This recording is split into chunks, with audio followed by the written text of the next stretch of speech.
loh. Jamaah. Yeay. Kita belajar lagi yuk sama Ustadz Ahmad kan nih. Ustadz, Iya, bener gak sih kalau cobaan bagi laki-laki milenial salah satunya adalah jabatan? Jabatan. Banyak yang rebutan jabatan zaman sekarang.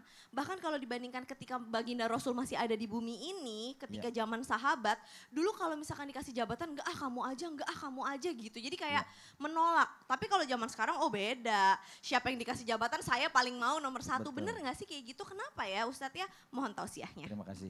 Jamaah Islam itu indah yang dirahmati oleh Allah Subhanahu wa taala.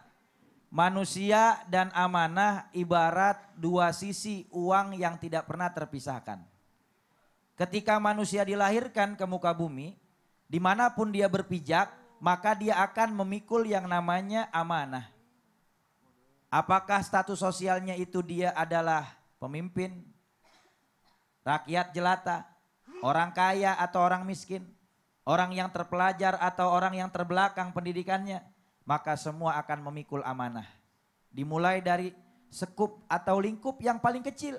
Di dalam rumah tangga menjadi pemimpin, kepala rumah tangga, menjaga keluarganya, istrinya, anak-anaknya daripada hal-hal yang membahayakan di dunia, terlebih lagi hal-hal yang membahayakan nanti di akhirat kelak. Maka yang namanya amanah ini adalah sesuatu yang harus kita jalankan. Dan kita nggak bisa berlari daripada yang namanya amanah. Dan jabatan adalah salah satu ujian bagi laki-laki dan perempuan. Apalagi laki-laki ini kan kalau dikasih jabatan, ya Allah godaannya berat. Kata baginda Rasul Nabi Muhammad SAW di dalam hadis yang diriwayatkan oleh Imam Bukhari dan Imam Muslim. Inna mimma akhafu alaikum mim ba'di ma yuftahu alaikum min zahrati dunya wa zinataha. Sesungguhnya sesuatu yang teramat sangat aku khawatirkan terjadi setelahku nanti bagi umatku adalah sesuatu yang Allah bukakan bagi mereka tentang dunia beserta segala tipu daya dan perhiasan yang ada di dalamnya. Dan jabatan termasuk adalah amanah yang apabila seseorang mampu menjalankannya dengan sebenarnya maka akan menjadi ibadah. Tetapi apabila amanah yang diberikan oleh Allah Subhanahu wa taala apakah itu berupa jabatan atau lain sebagainya tidak dia jalankan sesuai dengan fungsi dan tanggung jawabnya, maka ini bisa menjadi sesuatu petaka dan bisa membawa dia masuk dalam murkanya Allah Subhanahu wa taala. Al-Imam Abu Hanifah radhiyallahu anhu wa ardhah, beliau ini lebih memilih dipenjara, dicambuk beratus-ratus kali karena menolak tawaran daripada khalifah pada saat itu, yaitu Ja'far al-Mansur. Abu Ja'far al-Mansur meminta beliau untuk menjadi hakim, tapi beliau Imam Abu Hanifah menolaknya. Kenapa? Karena beliau tahu bahwasanya posisi seorang hakim itu teramat sangat berat tanggung jawabnya. Dan seringkali hakim itu dihadapkan kepada sesuatu hal yang mungkin bisa menyebabkan khianat kepada Allah dan khianat kepada umat. Sehingga menyerumuskan dirinya kepada murkanya Allah Subhanahu wa ta'ala. Maka dia lebih memilih di penjara, lebih memilih dia dicambuk beratus-ratus kali daripada harus memikul amanah. Makanya hati-hati. Rasulullah SAW seringkali mengingatkan. Kata Rasulullah SAW, innakum satahrisuna alal imarah, fa innahu nadamatan yaumal qiyamah, fa ni'mal murdi'a wa bi'satil fatimah. Dalam hadis yang diriwayatkan oleh Imam Abu Hurairah, kata Rasulullah SAW, sesungguhnya manusia kalian akan bertemu kepada satu zaman, yang mana zaman itu kalian akan berlomba-lomba untuk menjadi pemimpin. Kalian berlomba-lomba pengen jabatan, gila dengan kedudukan. Hati-hati kata Rasulullah, sesungguhnya kalian itu akan bertemu dengan yang namanya penyesalan nanti di hari kiamat.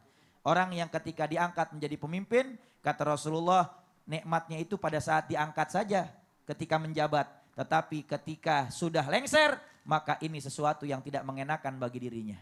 Dan tanggung jawabnya akan semakin besar nanti di hadapan Allah Subhanahu wa ta'ala. Makanya di dalam Islam kita tidak dianjurkan untuk menawarkan diri menjadi pemimpin.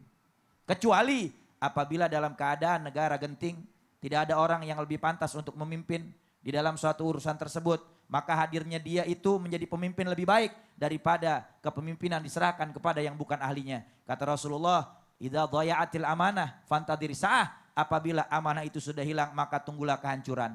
Lalu kemudian sahabat tanya, ya Rasulullah, bagaimana dan kapan itu amanah akan hilang dan binasa?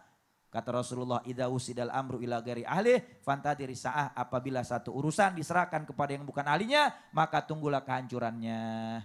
Makanya orang sakit dibawanya ke rumah sakit. Kalau dibawa ke bengkel motor kira-kira baik gak?